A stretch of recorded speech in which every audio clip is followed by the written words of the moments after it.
Malgré ce que l'on disait autrefois, un homme peut pleurer. Vous savez, on disait dans l'éducation, ne pleure pas, un homme ne pleure pas. Non, c'est pas comme ça. La preuve, c'est vous savez, cette infirmière héroïque, Geneviève de Galard, qui était dans la cuvette de Dien Bien Phu, dans l'Indochine, et qui soignait les armées françaises. Et elle a vu pleurer des légionnaires parce que leur officier, leur supérieur, leur lieutenant était en train de mourir. Donc un homme peut pleurer. Eh bien nous allons voir aujourd'hui qui faisait pleurer Padre Pio comme un enfant.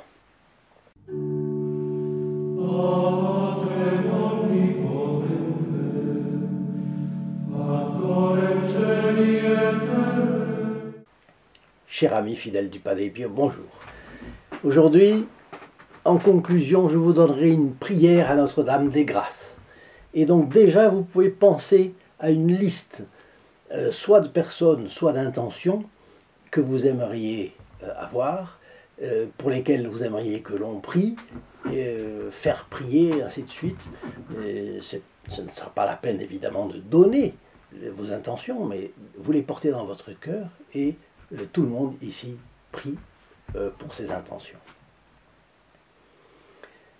Eh bien, ceci est tiré d'un livre, Padre Pio au seuil du paradis, de Saverio Gaeta, et c'est très joli. Vous savez que Saint Louis Grillon de Montfort a été appelé par l'Église le prophète de la vraie dévotion à la Sainte Vierge. Eh bien, le Padre Pio affirmait la même vérité que Saint Louis Grillon de Montfort sur Notre-Dame.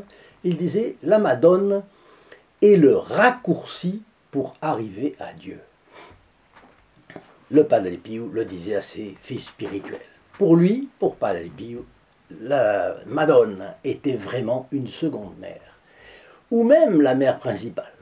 Cet amour affectueux qu'il lui portait se voyait toujours, surtout quand il parlait d'elle, évidemment, et se manifestait par une dévotion tendre, par exemple envers le tableau de Notre-Dame, sur le maître-autel de la vieille église du couvent. C'était Notre-Dame des Grâces, c'était d'ailleurs l'intitulé de la chapelle, l'ancienne chapelle du couvent des Capucins. Et c'était Notre-Dame des Grâces avec l'enfant Jésus dans les bras. Et c'est curieux, lors des fêtes annuelles, l'image était portée en procession par les fidèles, et le Padre Pio ne s'habituait pas à cette absence de Notre-Dame des Grâces sur l'autel. Il ne pouvait pas. Il disait que l'église lui semblait vide, et lui, il lui semblait être quasi orphelin.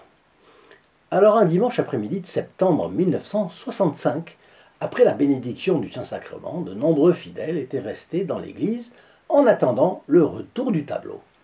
Le Padre Pio resta également à sa place pour prier. Et soudain, Don Pierino Gaglione, donc un prêtre du couvent capucin, le vit se lever d'un bond et s'appuyer sur la balustrade du chœur en criant.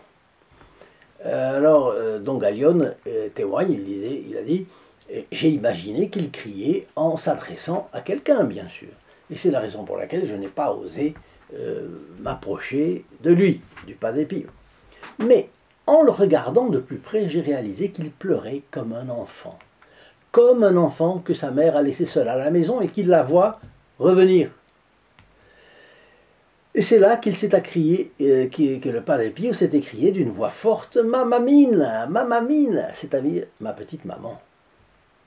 Et j'ai été fort surpris de voir Padre Pio dans cet état, dit Don Gaglione.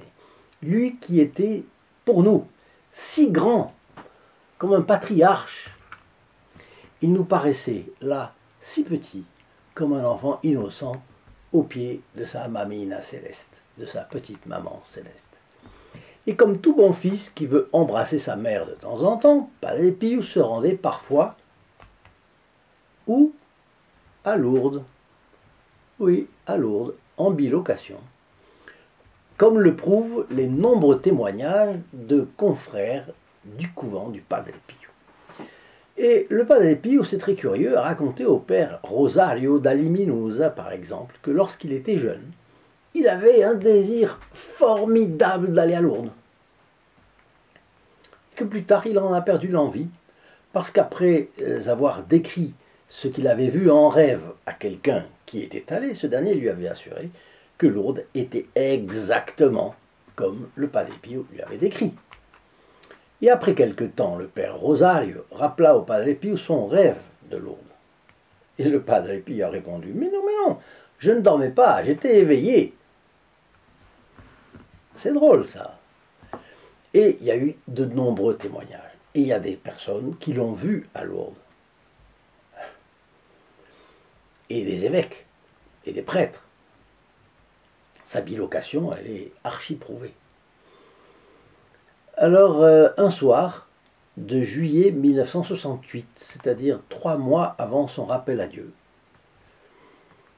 alors que le père Onorato Marcucci se préparait à partir en pèlerinage à Lourdes, il demanda à Padre Pio sa bénédiction et lui demanda à brûle-pourpoint voulez-vous venir avec moi à Lourdes rendre visite à la Madone?